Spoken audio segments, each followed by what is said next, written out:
morning, everybody, and welcome. We are live, and I am joined today by the wonderful Robert Dam. How are you doing? Excellent. Thank you very much, Alex. And thank you for having me. No, thank you for coming along. I mean, we were trying to do this last week. Something came up, so I had to reschedule. I'm glad we're finally here now.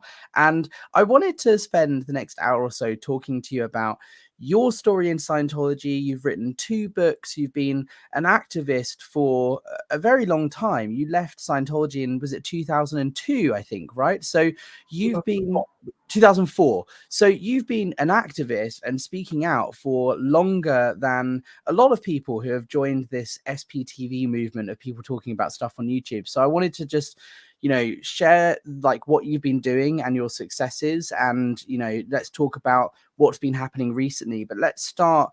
Firstly, I want to say hello to a few people in the chat. We've got the SP chef, Sam Sudi. He's a former Scientologist in Switzerland. We've got the SP Crusader, Lini, who's here in the UK. Lini actually says here, I'm looking forward to this. The Danish are kicking butt at the moment, and that's absolutely true. Why don't we start there? Like so you were, and we've also got Scientology up north here. So these are protesters that are in Denmark. They're live streaming outside the org over in Copenhagen pretty much every day. So thank you for joining.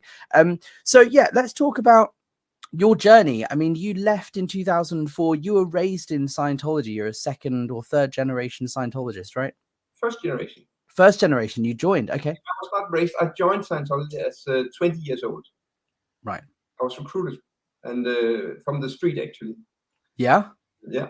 So I was in Scientology for 20 years. From I was 20 years old to 40 years, where I defected. And what was it that made you join? Because for me, I joined as a teenager. I was looking at, for answers in life, and they came along and said, hey, we're a group of people that are going to change the world, make it a better place. And we're all young and cool, and you can make a difference. So it was really appealing to someone in a vulnerable state. What was it for you that got you in? You did a personality test or stress test or something? I did the personality test or the OCA, Oxford Capacity Analysis, whatever. I think it's the same test. I'm not sure. I think it's the same test I still use, just call it something different. But yeah, I was also young, Alex, not as young as you, but I was 20 years old, and I was an aspiring musician. I wanted to study music at the music conservatory, and it's very hard to get in because you need to pass some tests, and you need to pass some rehearsals. And it's very tough. But that's why I moved to Copenhagen. I came from a smaller town in Denmark, and I moved to Copenhagen when I was 18 years old, I think it was. And I was training to become eligible to get into the conservatory. And that's basically what I wanted. Music was my one focus in life. So I met Scientology utterly by accident. I was just walking down one of the major streets in Copenhagen called Defector, and there she was, this woman. I was 20. She was probably 23 or 20. She was a little bit slightly older than me. Really good looking, lots of makeup and a big smile, and asking me if she could ask me a question. And I was in my own mind totally. So I was just like surprised somebody was actually talking to me.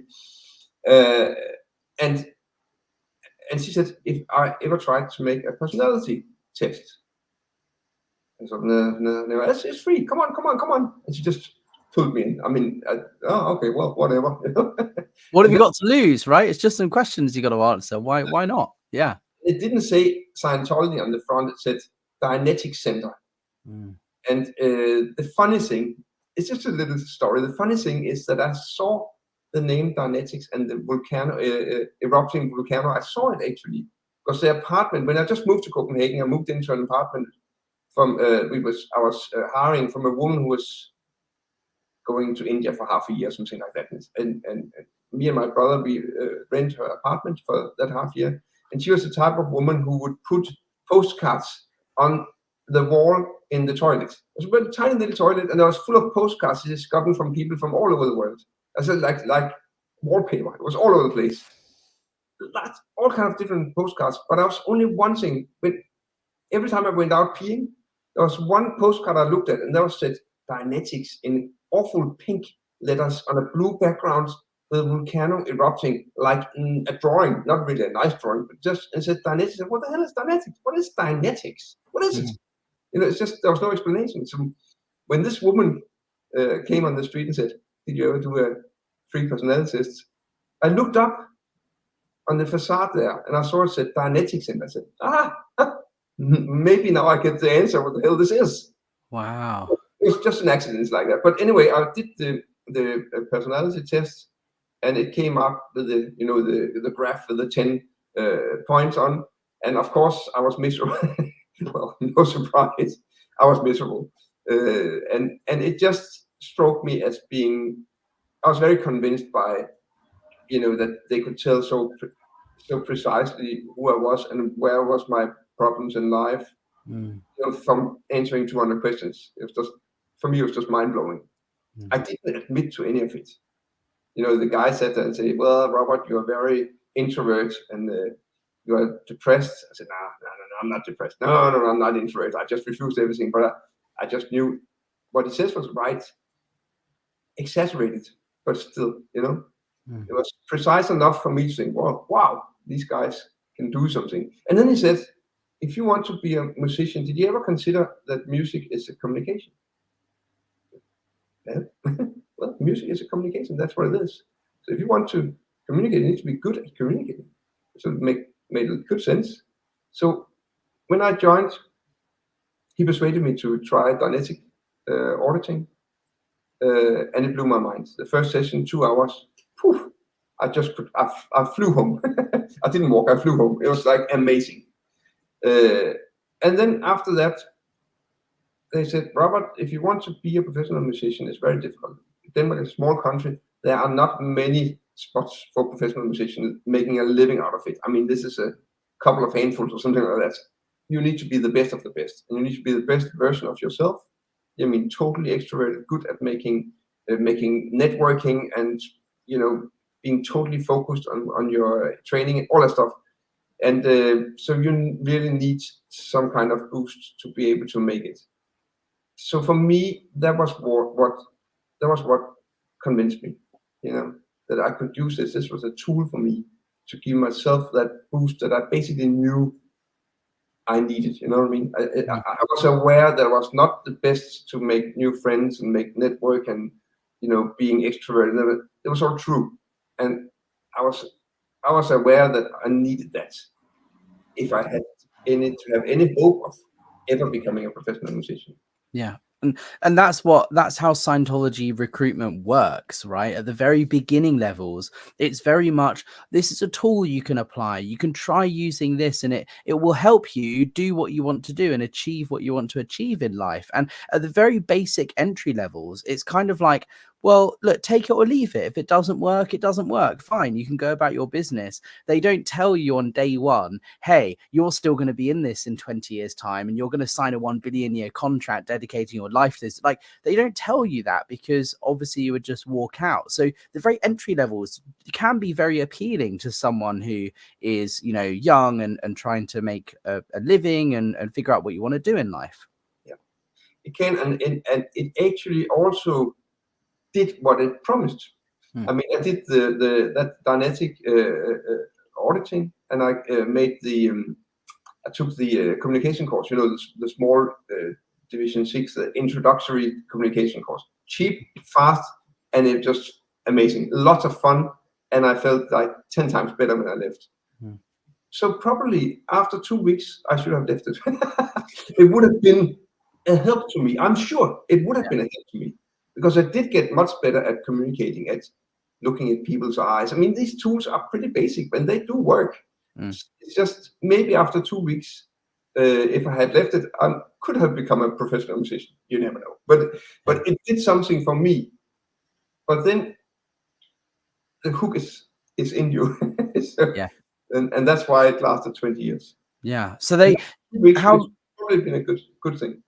Yeah, I mean, I was going to ask, how long it took them to recruit you onto staff? Because for me, very similar. I started my first course and it was within a matter of weeks, they spotted that I was being helped by some of the tools I was learning. I was enjoying it. I got along with everybody. They were all around the same age. And it didn't take long before they said, hey, you agree Scientology helps people, right? Because it's helped you. You've seen it helping other people. So why don't you consider joining staff for a couple of years and you can help other people too? And you kind of think, well, you know, what have I got to lose? It's only 2.5 years. Did you join staff or did you go straight to the Sea Org? No, I joined staff at the class 4 DK courses, Church of Scientology Denmark. And there was a 2.5 years contract, and exactly the same argument as you just said. You have experience now that this does work. It can help. And of course they knew that I was just a poor young guy. I didn't have money. My parents were not rich. So they soon realized that money, they could forget about it. They would not get money out of me. So then they said, so instead of trying to sell me these expensive courses, they started trying to sell me the expensive courses, but they soon realized when they asked how was my life, I was basically living off social welfare, because I spent like 6-7 hours a day exercising on my drum kit and on my piano. And so I didn't have money. My parents didn't have money. So they soon realized that they were going to recruit me instead for staff, which they did the same argument as you just said. If they can't take your money, they'll take your time, right? Exactly. And they said, Robert, you realized that this actually works. So you can helping other people. Yeah. And what was your post when you were on staff at DK Org? Or did you have a couple of different posts? Yeah, I did. I started out as a body router. Right. You're 6, same as me. Okay. Well, the thing is that it's not bad, because if you can survive being a body router for like half a year, you definitely got some power, you know, because it's kind of a tough exercise. Yeah. And you know what I realized as well? Sorry to interrupt, but I was thinking about this earlier actually. And Div 6, which is the public facing division of Scientology, for those watching who aren't so aware of the org board, these are the people that go out into the streets, recruit people. A body router is someone that brings you into the org and tries to get you to do a personality test or a stress test. And, you know, then there's book sales and introductory courses and this sort of thing. Being in Div 6 is tough because you are faced with members of the public all day, every day, telling you you're in a cult, you believe in aliens, and, you know, what is this nonsense? So very quickly you build up a resilience and you defend it. And if you do that role very, very early on, I don't know about you, but for me, it made me even more committed because I was spending so much time defending my faith, even though I didn't really know too much about it because I was so green in Scientology. What was your experience? Was it similar to that? But it's I like your analysis, because it's actually what it does. And it also makes your relationship to your fellow Scientologists stronger, because you're defending what they stand for. So now you stand together. Yeah. You stand tall. You know, it's like, and that is the feeling that you get. You defend this, you're helping your fellow Scientologists, so you become stronger, and you become the fellowship becomes much stronger. So I felt the same. I had the same experience. Also, arguing with my parents, of course, because they were just like, "You're not going to join Scientology. This is not happening. You have to pull you out right away," and so on. So they were pretty much aggressive about me joining. But I started on staff. I read the Dianetic book. I mean, this big bugger. And I read other books. I took the communication course. I started doing the staff status, these introductory courses as a staff member, how the rules are in the organization and so on. So I met all the other staff, and I met plenty of public. So I knew something more than my parents. They just knew what they read in the newspapers. I mean, we're talking now. You have to remember, this is much before Google. There was no Google. This is 1984. Right. There's not even mobile phones. Yeah. And L. Ron Hubbard was still alive. He died in 1986. So this is, you know, way back when. Yeah. So it was a different thing, but they read, of course, my parents, they read about Scientology in the newspapers. and of course they were frightened of it and they wanted to get me out. But as a 20 years old man, you just want to argue with your parents. It's just a sport, you know. You just love it. So I kind of just took the challenge and said, okay, well, started arguing, and they couldn't argue with me because I knew much more about Scientology than they did. Well, they knew all the right things. I didn't know these things, but I knew the ideas, the philosophy. I met the other Scientologists and so on. So we had totally different perspectives on it. But they couldn't convince me. The more they argued, the stronger my face became, just as you said before. Yeah, absolutely. And did you end up bringing your parents into the org and recruiting them at all, or did they not have any of it? I did actually. I got, not my father. My father came into the org and made a huge scene, very embarrassing. There was no way I would ever get him on course, but I got my mother and her husband in the communication course, which they enjoyed. Maybe it's not as much as I, but, and my stepfather, I got him to do the purification, and he also did Dianetic auditing, which he loved. He just was crazy about Dianetic auditing. So, and then it started becoming too expensive, so they couldn't carry on. But they were not so hostile after that.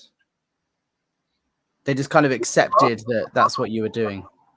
And he became even a staff member. Wow, your father? My brother. Oh, your brother. Wow. Wow. Okay.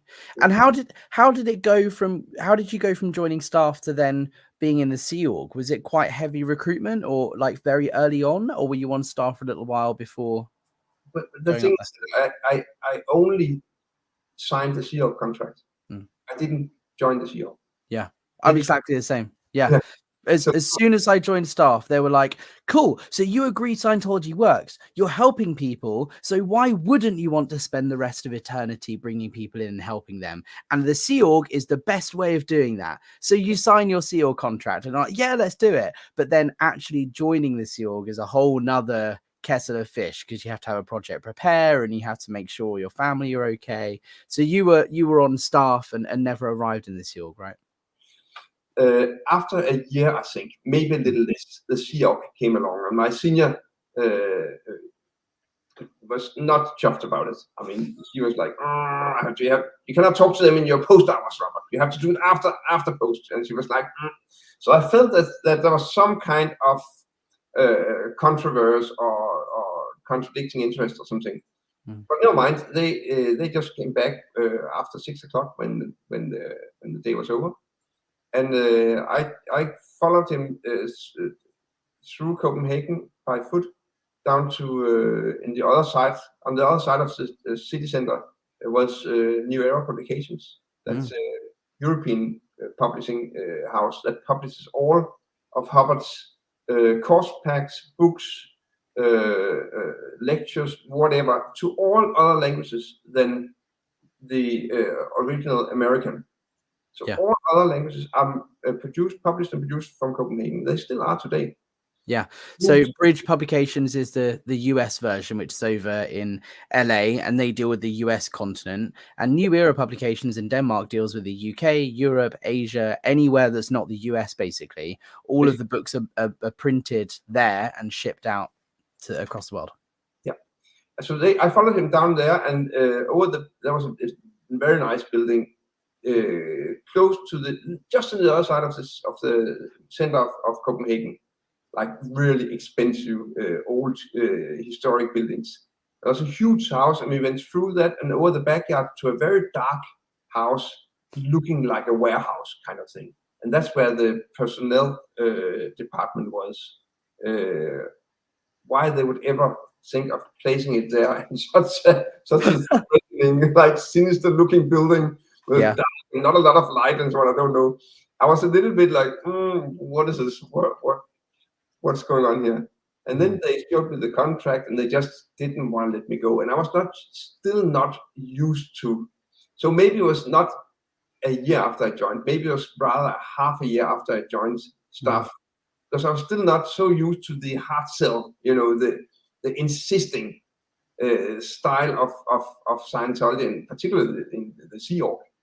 They just insisted, and they just kept on with all their arguments why I should join the Sea Org and why I should help mankind, not only my friends, but I should help mankind. And I was they didn't use the word chosen one, but that's what they meant. You know, I was meant to do this job because I was bright.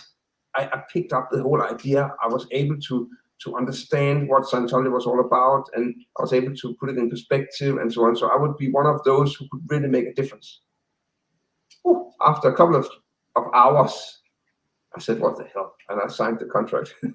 And they started me on the so-called project prepare, like a whole checklist of stuff I had to do before I was ready to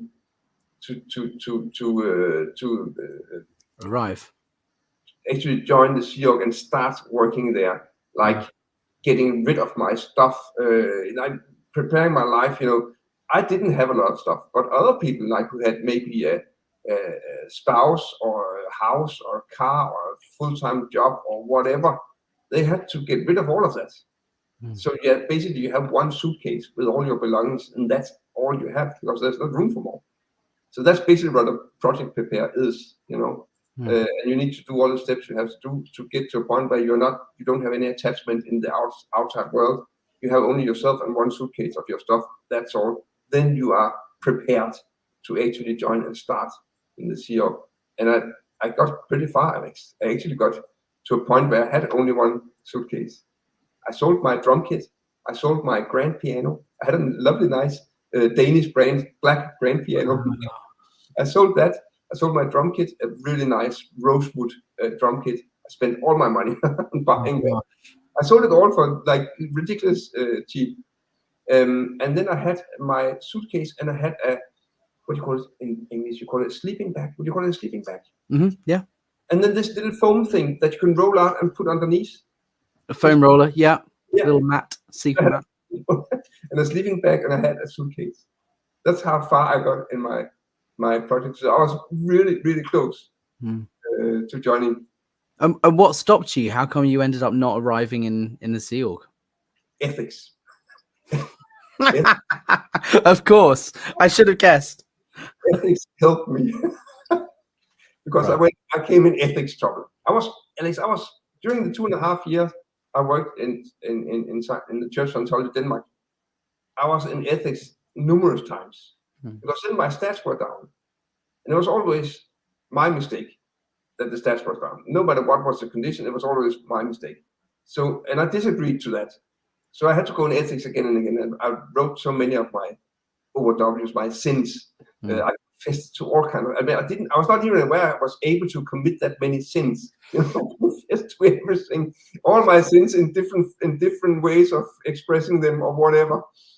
So I went in ethics, and I wanted to leave the whole thing, and they managed to get me back only to the DK org, not in the Sea Org. And when I was done with my 2.5-year contract, I was hired right away by one of my wife's brother-in-law. I think it would have been brother-in-law. Yeah. And he had a printing firm, and he hired me to work for his printing firm. He was OT7, so he was higher in Scientology, and all the guys there were Scientologists. So I started working there, and I began making money, so I could go to the bank and borrow for my OT levels like everybody did. And that's where I saw that game of making money and working. It was quite fun. So they had already given up in the Sea Org, so it was not on the table anymore. But you still remained a committed Scientologist, even though you didn't arrive in the Sea Org. You still were on staff. Were you on staff for the whole 20 years, or did you leave staff and become a public? No, I was a staff for the 2.5 years. Right. And when I left staff, that's what I said. When I left staff, my wife's brother-in-law hired me, so I started working in his private company. Oh, I thought you meant as a moonlight. So I thought you were working at the same time to fund your staff. No, so you left staff and then became a public. Right. Well, you're right. I did moonlight also. Of course, we had to because there was no money in being a staff. But I moonlight. That was mainly cleaning, because there was many Scientologists who had cleaning companies, and then you can do that in the night and in the weekends. It's the same in the UK. Painting and decorating businesses and cleaning businesses. Those are the most common that Scientology staff have outside of their job, because they need to earn money to pay for their time on staff. Yeah. So you said cleaning, and what was the other? And painting and decorating. Painting and decorating. I see. Yeah. Okay. Yeah. In Denmark, it's mainly cleaning they have, and in window polishing. Yeah, fixing also. So, but no, you're right. That's what I forgot to say. I finished after my 2.5 years contract, and then I started working for him in his printing firm full time. And then I could go to the bank, borrow all the thousands and thousands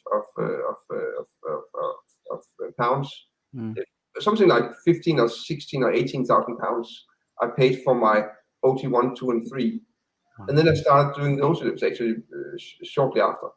So when we arrived at 88, I think during the summer of 88, I tested OT3. So at that point, I'd only been in Scientology for 4 years. That's quick. That is a very quick. Yeah, I was quite focused and quite targeted. You know, I really wanted to get there. And then when I started working for my wife's brother-in-law, I started also making money. You know, so I could go to the bank, and they coached me, of course. They trained me, and we drilled on how to speak to the person in the bank, how to tell acceptable truths. It's not much truth about it, but that's what qualified for an acceptable truth. And then I think the first bank, it didn't work, but the next one, they just bought the whole thing. Right, wrote a huge check for me. Went straight into Jernbanegade, that is the advanced organization in the middle of Copenhagen, and put the check there, and became a star, of course. I think that there's been a lot of talk recently about the Chase wave and the credit card scam that Scientology have been involved in for years. But I think a lot of people don't realize that the financial irregularities and the coaxing people to take out loans and borrow money has been going on for decades in Scientology. Do you know about the postulate check? That was a thing way back when you would basically, because you need your stats before Thursday at 2, so you would write a check for the course, even though you know you don't have the money in your bank account, and you hand it in, so they count it as a course sold, money made. But then you have like a day or two before the cash is actually taken out of your bank account, so you need to therefore make sure the money is in your account. That's fraud. But this is something that has been done in Scientology for decades. I remember we used it also. I remember that. Yeah. And there was another thing. All the guys who had their own company, you know, when you charge the VAT, whenever you write an invoice, you put the VAT on top. VAT is not your money; it's the state's money. It goes from the customer straight through your company and into the state. But it piles up in your account until for 3 of depending on how big your turnover. I don't know. Maybe the rules are different in UK, but here in Denmark, it depends on your turnover. If you pay monthly VAT to the state, if you pay it per quarterly or every half year. So, but that means that the VAT, which is not your money, they pile up on your company account, and then you have to forward them when time comes. So VAT money, I'm telling you, so many people have spent their VAT money, and that could be quite a, if you had a big turnover, it could be quite a lot of money. Just spend them on Scientology, and then they had to make it go right before they have to pay it to the state. Yeah. Always a big problem. Always a big problem. Because of course they came in trouble because they didn't have that money. You know, just spend them all on Scientology. Maybe 10, 20, 30,000 pounds. You know. Wow. Where'd you get them from? Yeah. Yeah. And so let's fast forward to, I believe it was 2011, right? I've got your book here because you wrote a book called The Defector. I've put a link to the in the description to this book if anyone wants to go and get it. It is available in Danish and in English, but this is your first book. So you wrote it was it 2011 that this was published first, I believe? So what led you from being a committed Scientologist to then writing and publishing this book? How did that journey happen for you? Yeah, well, after 12 years in Scientology, I got my first experience with the security force, which is basically Scientology's internal police.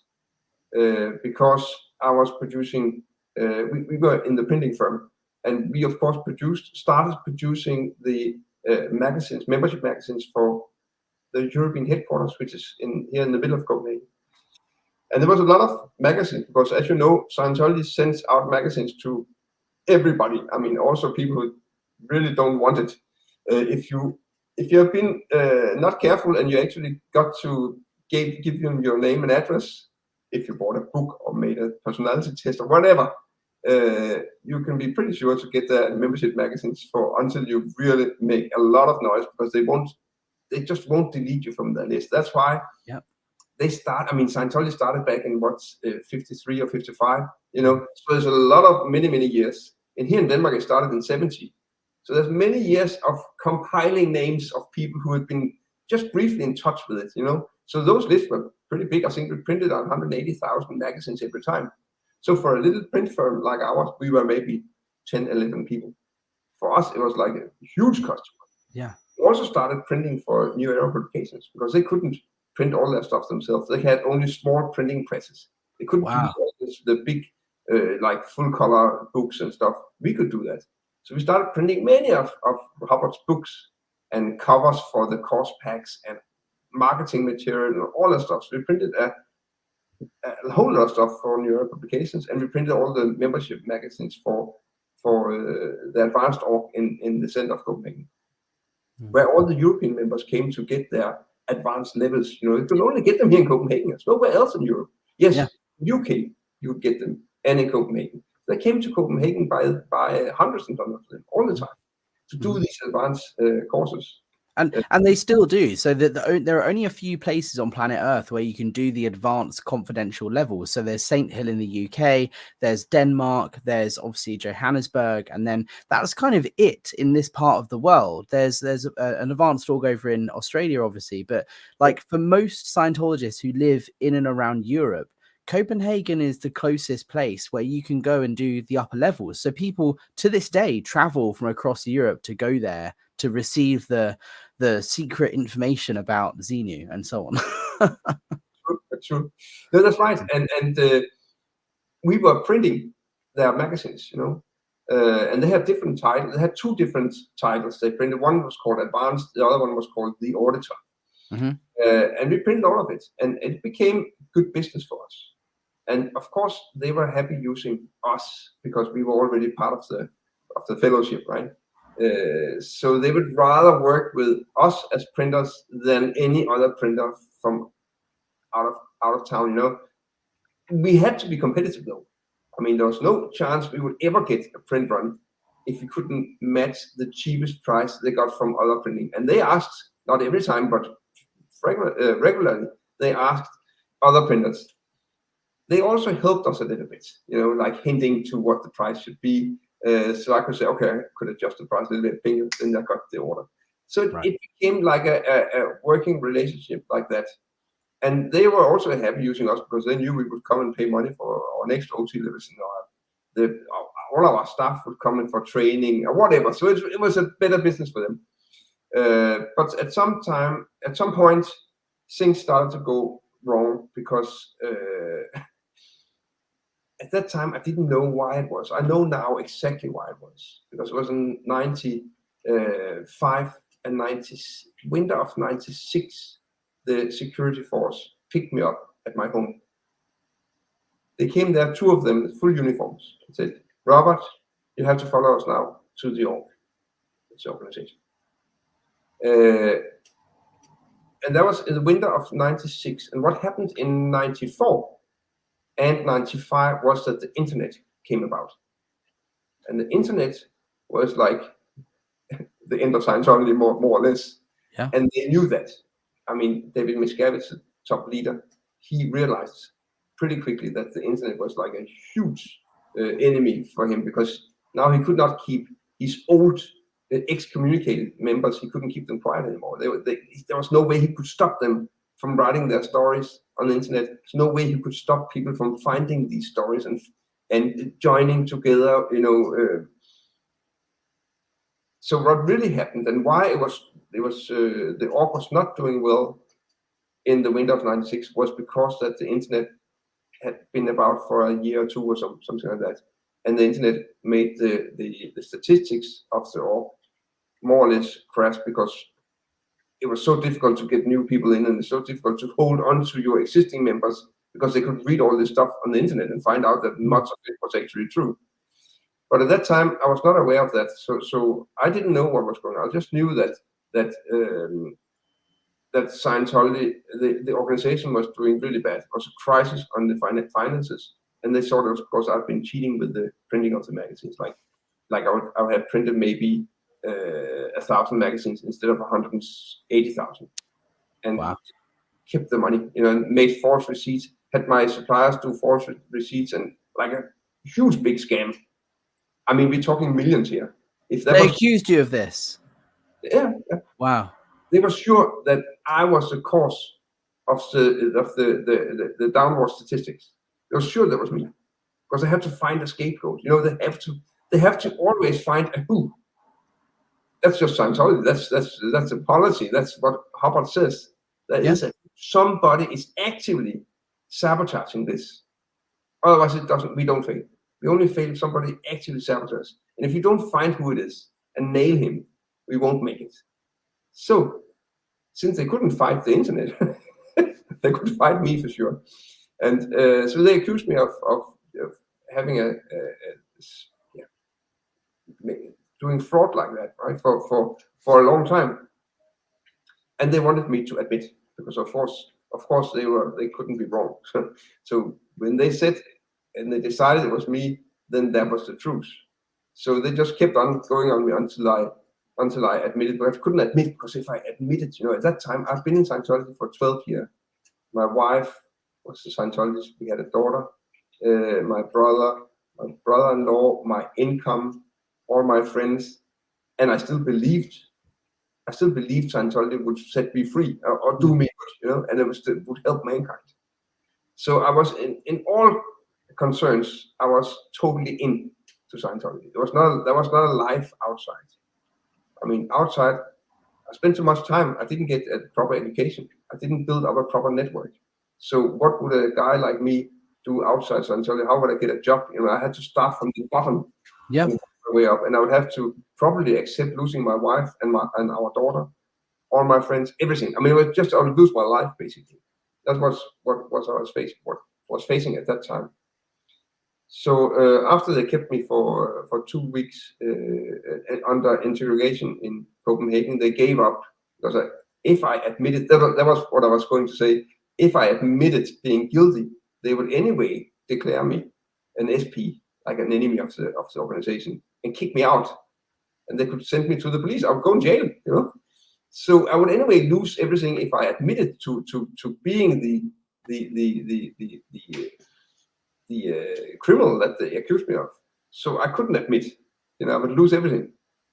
But they forced me. They wanted me to admit. So I didn't know what to do. So after 2 weeks, they sent me to Florida, to the flagship organization there. And at that time, the second in command was called Marty Rathburn. And Marty Rathburn was a guy who would handle my case, as I said. Said, you need to go to Florida. I had to pay my own ticket, of course. I thought it was my way out. It was my way to get everything, put everything straight and get my name and put everything in order, because I would get up to the second highest in command of the whole of Scientology. And let's not forget as well that when you're a Scientologist, you believe that Scientology is the answer. It's the way to find the truth and to handle any problems you have. So there must have been an element of you that was thinking, oh, this is great. The second highest person in the organization, like, they're going to know how to apply ethics properly. They're going to sort this out and it will all be okay, because there's no question that Scientology is going to be applied correctly and it will work, and therefore my name will be cleared. Was that going through your head at the time? Totally. Yeah. That was totally the thought I had, and I actually wrote a 10 pages long knowledge report. Wow. Because they came to my home so many times, and sometimes it's totally crazy. I remember one time the Continental Justice Chief, there was a lady at that time called Agnes. I think she was Italian. But she came with her bodyguard and forced her way into our house. And we didn't want her there. And we were going out later that evening. And she said, you can't go out. I said, well, I have an appointment with somebody outside, and we have to go there and see them, and with my wife and daughter, but she said, you need to come to the door. And they have done that like almost daily. So at that time, I lost my temper a little bit, and I pushed her out the door, and the bodyguard as well, and I locked the door. And they were standing out. There was a glass, some doors has a window, it's matte, the glass, but you can still see shadows outside. So I could see them out there, still standing there for a while, and then they left. And then we ate supper, and then we went out to the car to go to that appointment we had. And there they were on the parking lot, come running towards me again. Robert, you need to follow us into the door right now. You need to follow right now. I said, I'm not going. So we went into our car, locked the doors, and started driving. And they followed us. They had an older car. So I just stepped on it. Yeah. And for once, my wife didn't object. Wow. I just stepped on it, and I just outran them like that. Because they just followed us. So what happened when you ended up at Flag and Marty took over your case? Was it just a sec check? Did he interrogate you when you were at Flag? Yes. I came the first day I came. I submitted my knowledge report, writing about all these incidents that had happened and how they wouldn't let me go from the organization. I had a meeting because I knew I was done working for Scientology. I could figure that out pretty quickly. The tone of their voice and how they were interrogating me. Maybe at some point there was a meeting of 8 of the top executives in Europe. They're sitting around at the table and just shouting at me and everything. So I knew that I need to find some other income, because now we had a house, we had a little daughter, so I couldn't just not make money. So I applied for jobs in private companies, nothing to do with Scientology. And I actually got a job interview. And I said in the organization that I have to leave at 1 o'clock. Yeah, that's fine, no problem. And I put my mobile phone in the reception, because I was not allowed to have my mobile phone when I was in the organization. And when I was going to leave, they just blocked my way. 2 guys from the security force. They were actually following me all the time in the org, guarding the door, so I couldn't escape. All these things I wrote down in a KR, in a knowledge report, and I submitted it when I came to Florida, to the Flag organization there. I submitted my knowledge report when I arrived, and the next day I was going to meet Marty Raspberry. And he just looked at me and said, you need to quit all your noise, and he just you better come straight. I don't want to listen to all your natter. I read your KR. It's just natter. It's just natter. You need to quit all your noise, all your bullshit, and come straight for your own sake. It's for your own eternity. And at that point I thought, okay, if that's because my report is in Scientology, it's very important that you don't put any emotions into reports. If you put emotions, then you become a target. So I was very careful. I read that report like 10 times through. There was not one single emotion. It was just facts, stating fact of all the things that happened. It put the dates, the times, the names, every detail I could get into the report. It was totally unemotional. So I thought, if he reacts like that, and he's the second in command of the whole thing, what are my chances getting hurt? And that was like the day after I arrived. So it's like, it didn't look very promising. And I spent 21 days there, living at Fort Harrison. Wow. Guarded doors, of course, not on my hotel room, but on the doors going out of the organization. And I was put in ethics, and there was a back building. There was no windows and doors. It was just like a raw concrete thing. They were not working on it. Maybe it was something to be worked on later or something. But they put a little wooden desk and a wooden chair for me there, so I could sit there. And it was in January, and even Florida can be cold. It was cold. It was like I was just freezing all day, sitting there having to write my sins, even more sins. And then they interrogated me, on the e-meter, like 2, 3, 4 times during the day, and that could be in the night. They could wake me up in the night. You need to be interrogated. Wake up! And then we have to walk very, very fast with security guards and so on to another building, and then there would be somebody there screaming and shouting. And then sometimes it was during the day or the evening. It depends on when they had time. So they interrogated me for 21 days and kept me for 21 days there. And the problem with me was that, as you say, I had really had hope that this was the way out for me, so I could stay in Scientology but get my name cleared. But it didn't look promising, and they had taken my passport, and I didn't have money, so it's not easy to escape anyway. How would I get back? I would have to outrun the security guards. And then swim across the Atlantic. Maybe there was an embassy in Clearwater, or maybe they had to go to Tampa to get a Danish embassy or something like that. I wouldn't know I didn't have that strength. Sure. That I was also concerned about my wife back in Denmark, because we didn't have any more money. I mean, we had a little 1.5-year-old daughter, and she needs to be fed. So my wife had to go and borrow money from her parents in order to pay the house rent and to fill up the fridge with the stuff, you know. So I was concerned about that as well. So after those 21 days, I figured out I need to give them something. So I figured out something, you know, minor offenses like lying about a deadline. You know, there was always crazy deadlines for these magazines, always utterly crazy deadlines, impossible almost to meet. We met them often, but sometimes if I didn't meet the deadline, like Thursday, 2:00, I would report deadline met. Everybody would be happy, but maybe the magazine would only be delivered to the post office on Friday.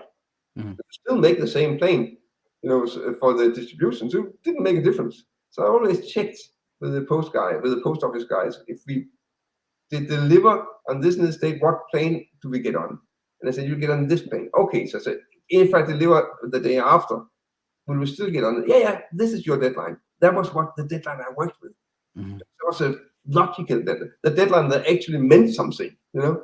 But they wanted me to say, all is out on Thursday, 2:00. And if I told them that, these guys in the CEO, these officers who were my contact, I would save their ass, you know what I mean? Because if I said, no, sorry, they would get pissed with me because they would get an ethics, you know? So I kind of helped them. That's the kind of things. And maybe some of the magazines were not as beautiful as they're supposed to be. There was a little scratch in the Swedish version or whatever, minor stuff. But I could just figure out and come up with all these things so they had something which would not be enough to throw me out and declare me an enemy of the church, but would be enough for them to get what you call, in Danish we have a saying called bloodthirst, I think, you know, to actually give them something, you know. Right. To give them what they're looking for, that gets you out of trouble, clears your name, allows you all to kind of move on. And this is what happens with OW write-ups and sec checks. You know, for me, when they locked me in a room and said, you can't leave until you finish your OW write-up. And I was like, I've literally done nothing. And so I came up with some story like we had in the cafe at London Org. There was no staff like taking money and stuff. It was just put the money in a little tray. And so I would just put whatever change I had in the tray. So if I took a can of Coke or something, sometimes I'd put 50 pence, sometimes I'd put £2, you know, but sometimes obviously the money I'm putting in isn't the same money as what I'm meant to pay for the can of Coke. And so that's what I put down as my over, and they twisted it into you're stealing from the church and all of this. And I'm like, well, look, at least it's something and it gets them off my back. But you have to come up with something, right? You have to. Yeah. You can't be wrong. And this was a big thing because I was a kind of a name in Denmark. Not abroad. In Denmark, every Scientologist would know who I was because I walked up so clearly up the bridge. And at that time I was OT5, which is the highest level you can reach in Copenhagen and all of Europe actually. So I was a name that everybody knew, and they had already been out at the staff briefings, at the events, and so on, and telling that they have now found out that Robert Dam was the why. He was the who. So why the stats and statistics of the European headquarters were down and have been down for a while. They have found the who. It was Robert Dam that named me at briefings and staff briefings. So they couldn't just let me go and say, sorry guys, we were wrong. It was not him. There's no way they could do that. So I had to come up with this stuff in order for them to to let me leave, and I had to pay them back. I think it was something like 18 or 19,000 pounds, because now I had delivered substandard products. They had a credit note for that. So I had to agree to that. And then when I signed that, it was actually stamped by the, what do you call it, the publicus notarius, isn't that what you call it? Publicus notarius. It's a legal instance for the state working for us, nothing to do with Scientology. But that makes it, when he signs it and stamps it, it's legal, binding legal document. It's an affidavit, right? So I had to pay them the 19,000 pounds back. And then they gave me my passport, and they let me go back to Denmark, and that was after 21 days. So basically, just trying to answer your question, what happened since you actually decided to leave? This is the main incident that happened that made me think that something here is really seriously rotten, because this is the second in charge. Because otherwise, I usually use that excuse that these are the local executives. It's not being done right. Yeah. They are under pressure. They are too pressured. They are not able to follow policy.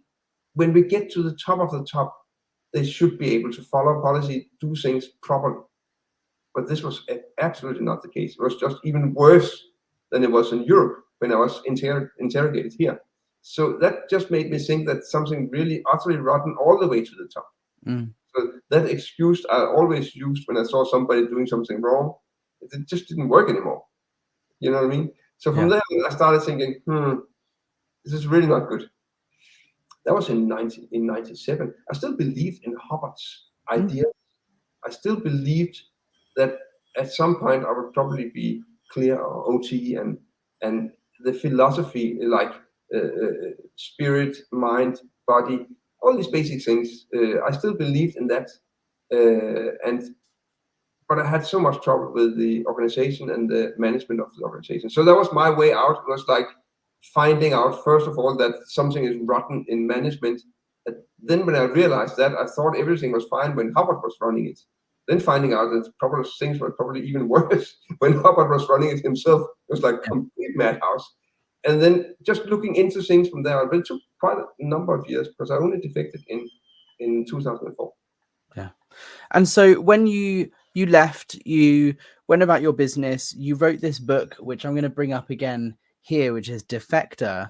I was watching an interview with Cyril Chikay the other day where he talks about this book containing lots of different stories of people's abuses and traumatic experiences in Scientology, but anonymously, because perhaps they didn't want to put their name to it, and you use different names in the book. Is that correct? Am I right in my understanding of that's what's contained in this book? Is just more stories of life underneath Scientology's control in Denmark? No, not really, because this he was talking about my new book, which is called The Hotels of Darkness. Let me get that one up, because this one came out just a couple of weeks ago, right? Yeah, exactly. Yes, that's the book he was talking about. Mørkets Hoteller. This is the Hotels of Darkness, the children of Scientology. So this is the different accounts of people's abuses and so on. Yes. Within Scientology in Denmark, right? Exactly. And accounts of the buildings that they bought, because Scientology arrived here in the spring of '69, and it soon decided, when they were kicked out of Greece, they decided that Denmark should be the new European headquarters, because Denmark was such an open society, or such an open country, and they'll probably look the other way and leave Scientology in peace, which unfortunately was true. That's exactly what happened. And they started, in the beginning, they ran the organization from hired offices and from the ship down in Copenhagen harbor, but it soon became far too cramped and far too small. So they started buying tourist hotels in Copenhagen. And I have traced down all the hotels they've ever owned in Copenhagen. I knew exactly when they bought them and they sold them, and I know which one they own today, how much they paid for them, and all that stuff is also in the book, because I think that's a part of the story, that they expanded so much, and all of a sudden, they started getting children. I mean, in the spring of '69, the people who came here in Scientology, they were young people. They were women and men. and they get pregnant and get children, and that was so. The first child was born here in the spring of 1970 already, and he was living with his parents on board of the Athena, the ship that arrived from Greece to Copenhagen. In the lowest drawer of what do you call these things? This furniture with 4 drawers in. Like a chest of drawers. Yeah. Yeah. In the lowest one, you could pull it out and put a little mattress there, and he could just, as a baby, sleep there. Wow. But Scientology became too big for that, so they started buying tourist hotels, and a tourist hotel is usually 2-person rooms. I mean, the hotels are usually like that. A room is meant for 2 people. Yeah. Then in bunk beds, I think you call it bunk beds, isn't it? Yeah. And there could be 4 people, then 6, then 8, and 10, sometimes 12 people in the same small 2-person rooms. And they just filled out these tourist hotels. It became too small. They had to buy another one. So that account is also in the book, and I call them the hostels of darkness, because what happened there, in particular with the children, but also with the adults, was just like a concentration camp almost. It was like impossible to comprehend that children could have been living under such conditions here in this wonderful country, which it is. I like my country, but that these things could go on for 3 decades without anybody doing anything about it. Yeah, it's a piece of history, of Danish history that's never ever been told. Nobody ever knew about it. And when the authorities got to know about it, they turned a blind eye. They helped 1 kid out of it, and I have seen the documents for this kid. So they knew exactly what was going on, but they turned a blind eye and didn't do anything. And this is something that we're seeing that's never been told before. Yeah, this is something that we're seeing around the world. In the 60s, the 70s, all of these Scientologists who have been brought in under the guise of this being something hopeful, something promising, a way to help people, the way to save the planet, not just a way to help society, but the only way to help humankind, right, for eternity. And so all of these people who are fully indoctrinated then start having children, and those children are brought up in this faith because they believe that that's the best way to help that child have a successful life, is with Scientology.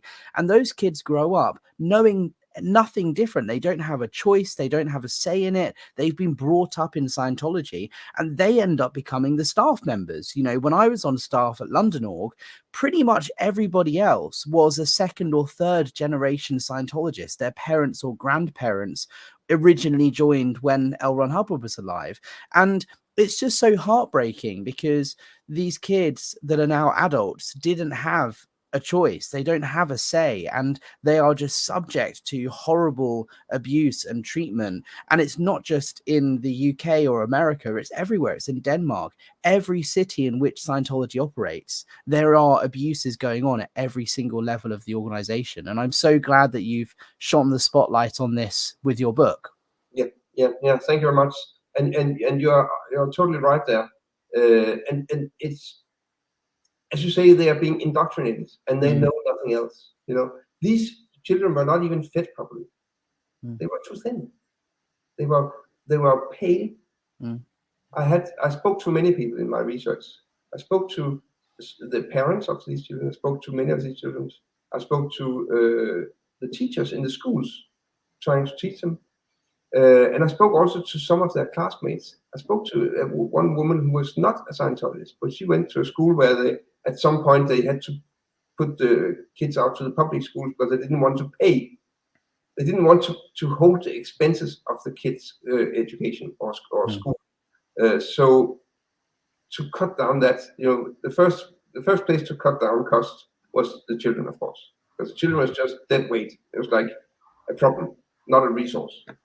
So they cut down the teachers in the Scientology schools. They were private schools. It cost money to have your kids there. Cut it down, spread them out into different public schools. Many of them couldn't even talk Danish. They were in poor clothes, and they were pale. The hair was not cut properly. And for them, looking at the ordinary Danish kid, it was like looking at rich kids. They thought they were rich. They couldn't speak their language. They got bullied. They got kicked. They got beaten. And I spoke to one of the classmates, accidentally, who were in one of the schools where some of these Sea Org child came. And she started telling me about that she was almost traumatized by having these as friends because they were so underfed. She said they looked like they were almost transparent in their skin, and you could never go home with them after school. They were not allowed to, they said, for their parents. They couldn't do that, so they couldn't see where they lived. And it was like it was just like crazy. I mean, it was unbelievable. It was worse than I had thought when I started writing my book. I knew conditions were bad, but they were much worse than I thought. And the indoctrination and everything, when they became older, they could see Danish children were able to eat chips. Just go into somewhere and buy a bag of chips, potato chips. They couldn't afford it, so they would go and steal it. They could see Danish kids when they went around in the city. They could see Danish kids with nice new mountain bikes, with nice new sneakers on. They couldn't get any of this, so they have to steal it. So when they got older and wanted more, many of them got into crime. Petty crime, but still. And it was quite dramatic to find out how bad it was. And the thing is that many of these children, they don't want to go out there and give their name. I know that name, but they didn't want me to give it in the book. Sure. Because they have parents or a brother or sister or friends or whatever in the organization and don't want to lose contact with them. And that would be the inevitably consequence if they stood forward with their name, in a book like this. Yeah, absolutely. And you've been campaigning for many years. I found this clip, actually. This was in 2015. The Danish TV station TV2 published a 3-hour documentary where you actually went over to the Gold Base with Mark Headley. And I just wanted to play a short clip because this is just a video from Facebook. I don't know if it's going to work with the audio, but I'll put a link to this in the description. But this is kind of a huge TV show. Obviously, it's in Danish. Okay, we're about to get to the main guard booth. This is you showing up to Gold in LA. And if we fast forward a little bit, we have Kathy shows up you're here. Not welcome here. It says Look, everybody will. You stole thousands of dollars from the church. It changes every time you guys talk. And you get a little bit heated. And one of the guys there actually is one of the people that interrogated you while you were at Flag. And you said, I know you, I recognize you, you interrogated me. And so this is just one of the many things you've been doing over the years to try and raise awareness of the abuses that are going on in Scientology. And we've seen a real change very recently. There's this 3-part series in Berlingske, which is a huge media organization in Denmark that's telling Cyril Chikay's story. And I believe that you had a part to play in that. And that's now resulted in the Danish Parliament now saying we're going to look into these abuses. What's that journey been like? Like, why are they suddenly taking notice now rather than when you first started speaking out? It's a good question because I've been trying to get attention from the government all along. That small clip you showed there is from that television documentary. It was a 3-episode one. It ran on Mondays, and it was seen by a million Danes. I mean, we are only 5 million in the country, so 20% of the entire population saw that documentary. That's incredible.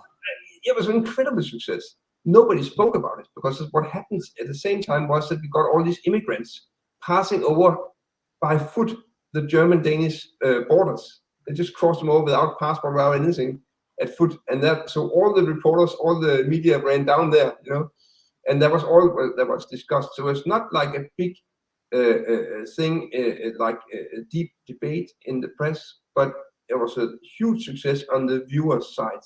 Like 20% of the entire population saw it. And I'm sure some of the politicians must have seen it as well.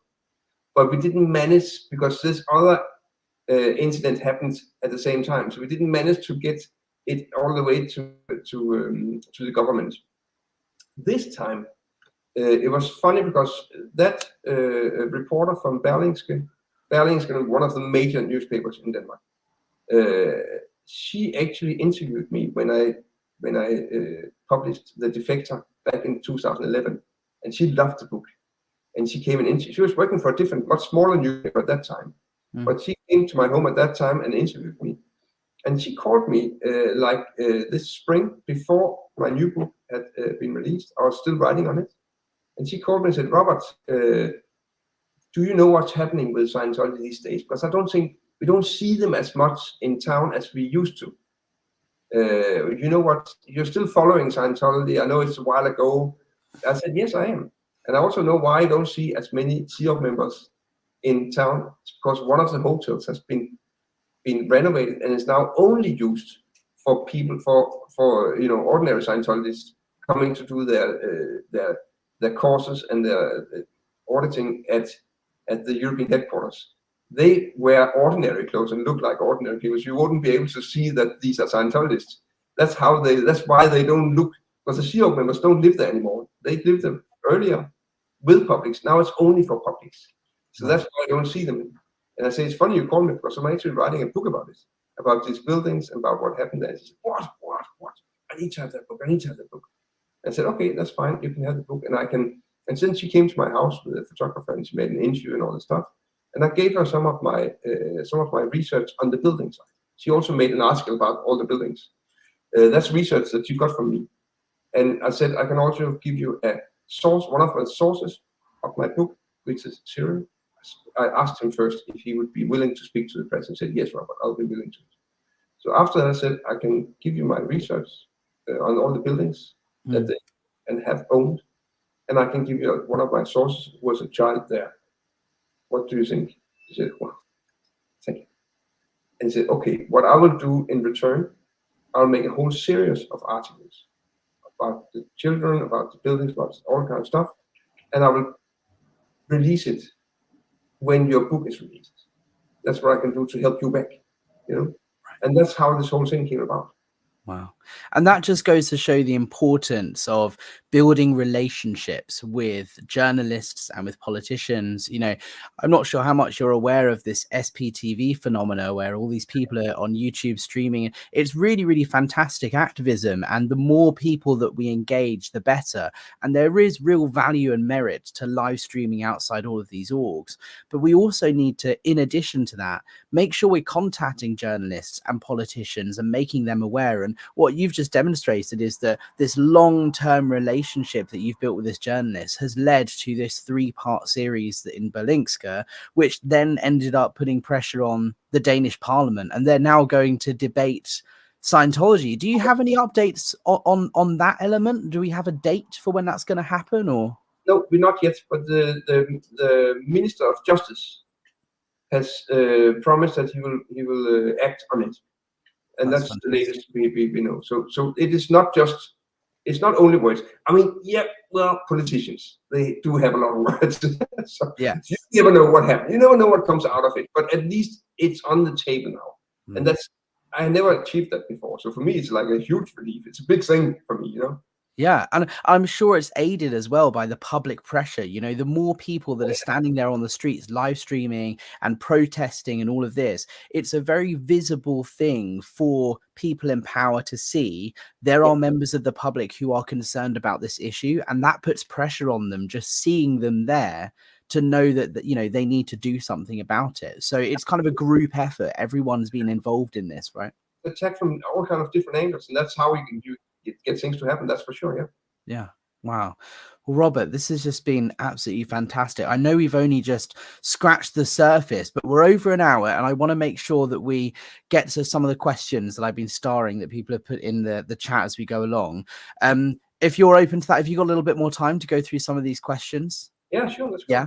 So Elron Hubcult here saying, hi, everybody. He's one of the Danish protesters that's out there live streaming along with Scientology up north. So he's here. He says, hello. SP Chef Sam says, thank you to Mr. Dam for his new book, highlighting the stories and abuses in the Danish Sea Org. Absolutely.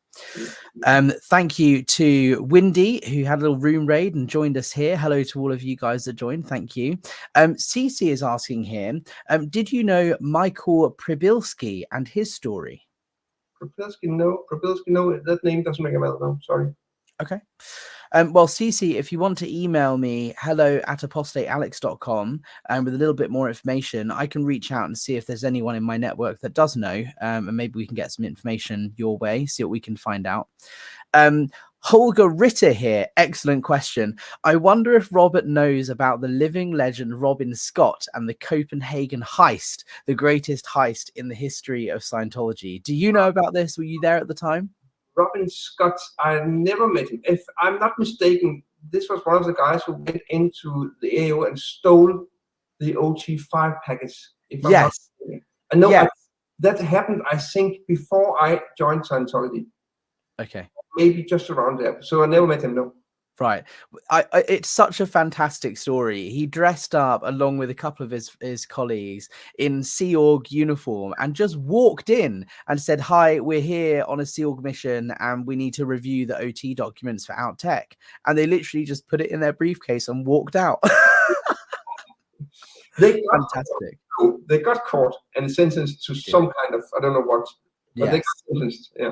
Yeah. But because of that, we now have the OT materials on published in the we all know what's inside them. So Cubana Chica says, each time we hear a different person's story, we learn yet more terrible abuses. Absolutely. And Golden Astrocat here saying the abuses are endless. How have you handled this? Because I think this is really important as well. People leaving Scientology, healing and recovering personally is something that's really, really important, and it takes time.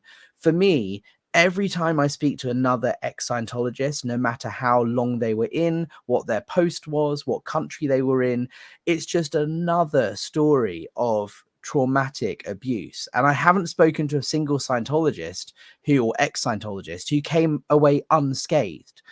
Like, it, for me, it fuels me to want to keep doing more of this and be an even better activist and do what I can to raise awareness.